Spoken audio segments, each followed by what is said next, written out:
I'm a creature of comfort. Being born and raised in Southern California, 70 degrees is getting a bit chilly for me.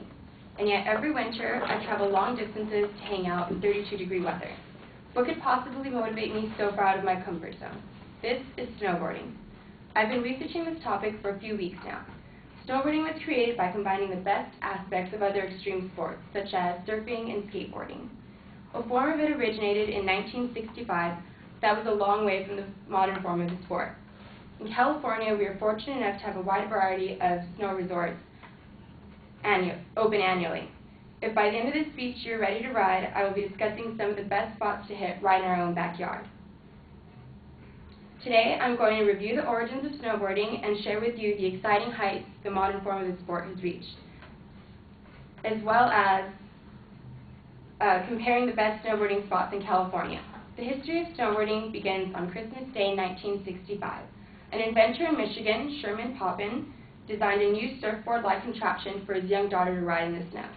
He did this by nailing a platform on top of two children's skis. This new device was widely known as the snurfer, and over the next few decades became increasingly popular. So I have an advertisement of a snurfer here. There we go.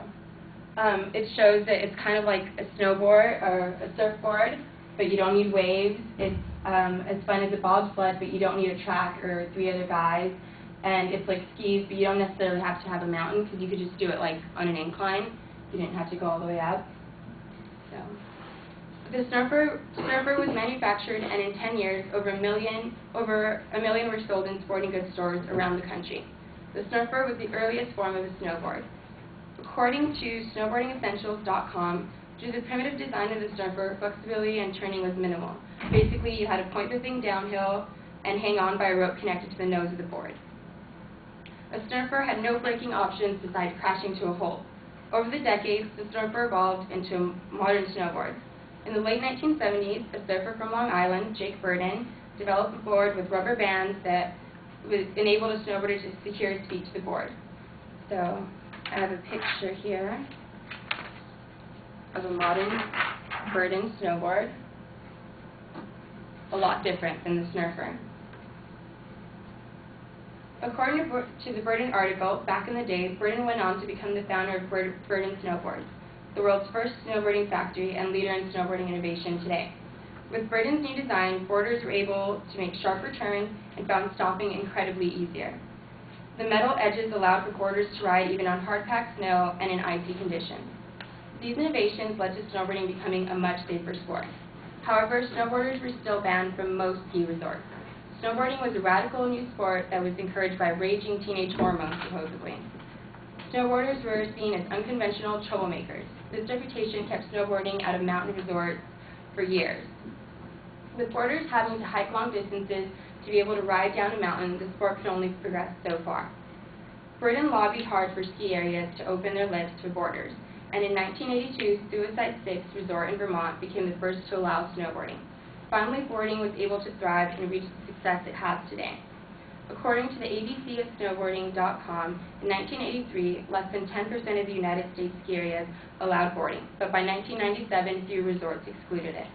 Today, snowboarding is as popular as skiing, and is growing at a rate that has lowered the number of skiers by 25% in the United States. By 2015, the number of people snowboarding is predicted to finally overtake skiing. In 1998, snowboarding made its Olympic debut at the Nagano Games with the giant halfpipe competition. And I have a picture here of an Olympic snowboarder at the Japan Nagano Games.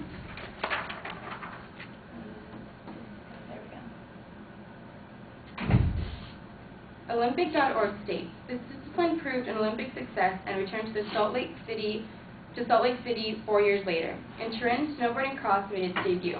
In this event, riders raced across the course with obstacles like bumps, jumps, and huge turns. The inclusion of snowboarding in the Winter Olympics has helped snowboarding to be recognized as a legitimate sport all around the world. Even in this tough economy, snowboarding is still booming. According to Forbes.com, snowboarding is one of the only sports with sponsorship growth in this economic downturn. This shows the great popularity and demand for this sport.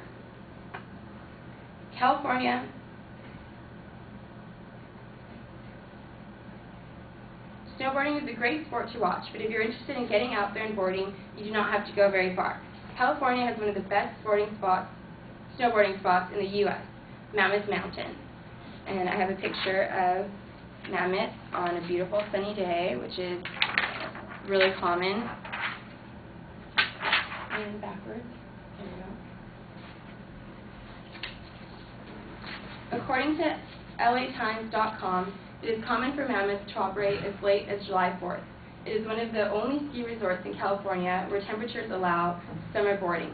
Mammoth receives 400 inches of snow every year, with an average of 300 sunny days a year. With its beautiful scenery and sunny days, Mammoth is a guaranteed good time. From Southern California, Mammoth is about a 6-hour drive. It might not be ideal if you're looking for a quick weekend getaway. Mountain High Resort, however, is only about an hour's drive from northern Orange County. With vertical drops of 1,600 feet and 60 trails, it is a fun and accessible alternative to Mammoth right in our own backyard. Mountain High is usually open from early November to mid-April, plenty of time to get in some runs. No matter where you snowboard, it is easy to see that snowboarding has come a long way from the backcountry trails surfers were forced to take. Today, it is one of the fastest growing sports in the United States. Living in California, we are lucky enough to have a few accessible boarding resorts, some open even in summer months. In conclusion, whether you do it for sport or as a leisurely activity, snowboarding is definitely the most fun you can have in the snow. Thank you.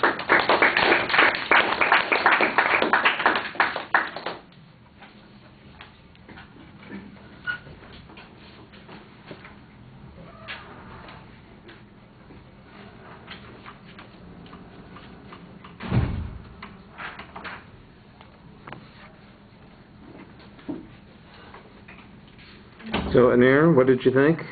I like the fact that she talked about something she really liked, and I like your voice. You have a really good voice. You weren't too loud or too, I like your thesis. Your thesis is pretty clear, and you had good structure, and I like how you explained how snowboarding started. So, yeah, thank you. All right. The opening of the speech I thought was pretty solid. You've got a good attention device. The topic's pretty clear. The thesis is solid for this particular audience. There was a good setup of what the structure was going to be, so I don't have any problems with the introduction. I liked the historical information. You cited it pretty well. I thought that you had some good explanations of what was going on. I could have used a little bit more detail, for instance, on some of the things that you talked about in the later part of the speech, like the Olympics and how the snowboarding got involved in the Olympics, how it's become popular, what the events are. There's not really much of a description of the events. So if you understand or have seen any of those kinds of things, people probably know instantaneously what you're talking about, but for anybody who hasn't, I think that you kind of leave them a little bit in the dark. On the visual material, speaking of being left in the dark, we have the lights out the whole time, and I think I would wait to turn the lights out until you're actually going to show something. It's about a minute and a half before you get into using the overhead, and it's just, I don't know, a little creepy sitting here in the dark sometimes. It's a tough thing to balance, and you do use a lot of the overheads during the rest of the speech, but sometimes you have things up there for a long period of time, and it might be one of those things where turning the lights on and off might have been worth it. I really hate the fact that we've asked for years and years to try and get one bank of lights operating on a different set of switches, so you could turn off some of the lights instead of all the lights, and everybody just looks at us like we're crazy. And I think it would make a difference. In one of the classrooms that I teach in, they actually have that, and it works pretty nicely. You don't have to be speaking in a dark room to be able to see stuff on the overhead.